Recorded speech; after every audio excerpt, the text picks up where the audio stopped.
来瑞士除了看表展之外，其实还有一个事情特别好玩，就是各大腕表品牌的工厂都在瑞士啊。所以呢，这次呢，我也借机会去了几个表厂，因为有些工厂是可以给你对外参观的，你提前预约就可以了。这次呢，我就来了2家表厂看一看腕表是怎么被组装出来的，好吧？跟我一起来看一看。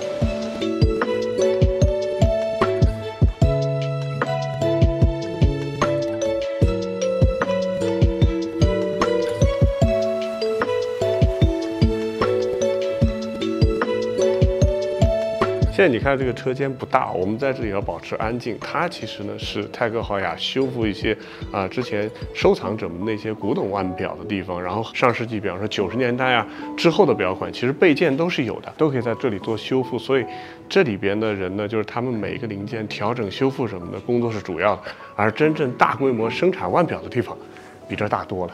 跟我来。 克拉斯跟我们讲过，就是他们在这附近方圆1小时车程里边，几个工厂里边制表盘呀、制机芯呀等等，相对应的零件呢都会集中在这个地方，把指针装在盘面上，机芯最后再装配一下，包括整个的质检的程序呢，其实也都是在这个工厂里。那接下来就跟镜头一起看一看，都有哪些装配步骤。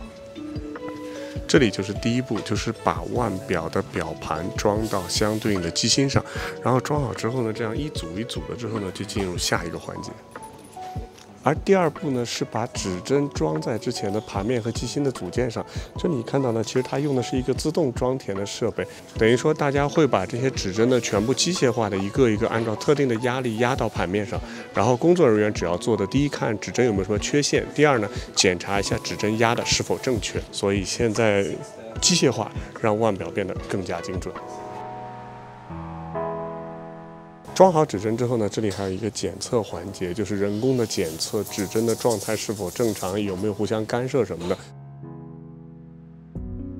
而现在呢，我身边所在的这2排工位呢，就是腕表最终的装进表壳的一个过程啊。实际上你可以看到，每一个工位上对应的一个款式的腕表的一个表壳装配，跟以前制表一个最大的区别在哪里？就是现在的这个信息化程度非常高。那这样的话呢，既可以保证精度，也可以保证每一个制造过程都是可追溯的。这一点其实在制表过程中，现在来看是非常重要的。 机芯装入表壳之后呢，并不是直接就装表带去销售了，而是要经过这样一个检测区。在这里你可以看到，比方说走时的检测、防水的检测等等，都在这个位置完成的。完成了之后，才能进入最后的装配表带和封装环节。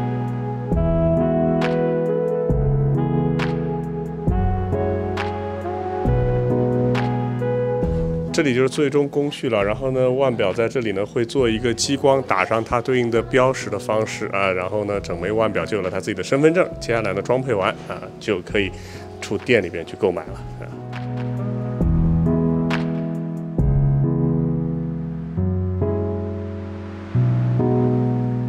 那么之前我们在工厂和博物馆里见到的这位大神尼古拉斯呢，他现在就坐在我旁边啊。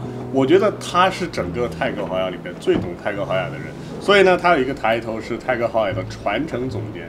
那么传承总监是干什么呢？我们接下来就来从这个话题了解。Say hello to our Chinese fans. Hello everyone, nice to be here today. So really my responsibility as a heritage director is to preserve the history of the company. So the DNA, what makes up our organization today. And this really means a big archive of historic paperwork, more than 100,000 assets there. And in excess of 3,000 watches that we have in the company archive. And of course, the next part of that is to share it with everyone. So we have the museum in Le Chaux de Fonds, and we have international exhibitions where we will send watches and other artifacts to share it with collectors around the world. I'm not directly involved in product development, but what I will always do at the beginning of a new project, such as reimagining the Carrera for its 60th anniversary, the way that we manage that is before we start any big project, we do a consumer insight investigation to understand exactly what people are looking for. And from there we can then assess which direction we want to take the design language in.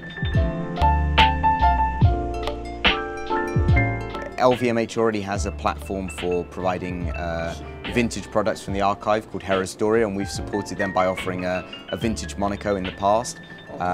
We'll be providing them with more watches in the future, and the key thing really is the process. So I do have some collectors who ask me to help them in sourcing watches. So we source a watch, we bring it in for inspection and assessment and analyze the watch and confirm that it's 100% correct and that we are happy to sell it.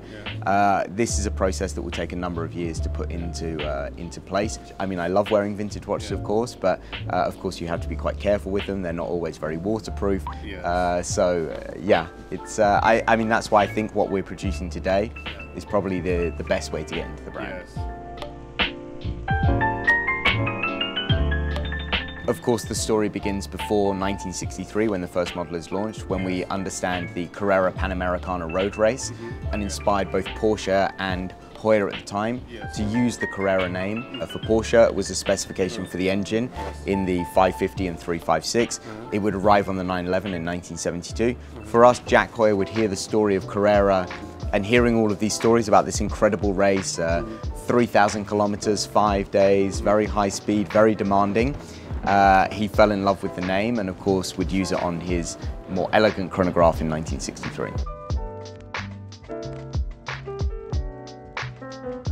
For this, because with these two new SKUs, of course, the blue is the kind of more contemporary design, taking the codes such as the running seconds at 6 with just the reduced markers and a flat single dial color, whereas of course the reverse Panda is very much inspired from the original 2447 NST, and we can see the codes carrying over. And when we see a design like this, of course it has no date.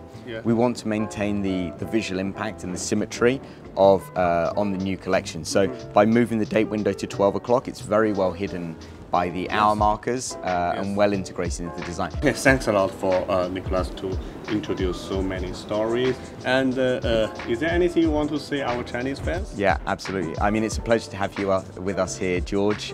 It's great to welcome back medias and collectors from around the world. As you know, China is a place very close to my heart that I lived in Hong Kong for 7 years before, and I'm really looking forward to coming to visit Shanghai and Beijing in the near future. Thank you. Thank you. Thank you.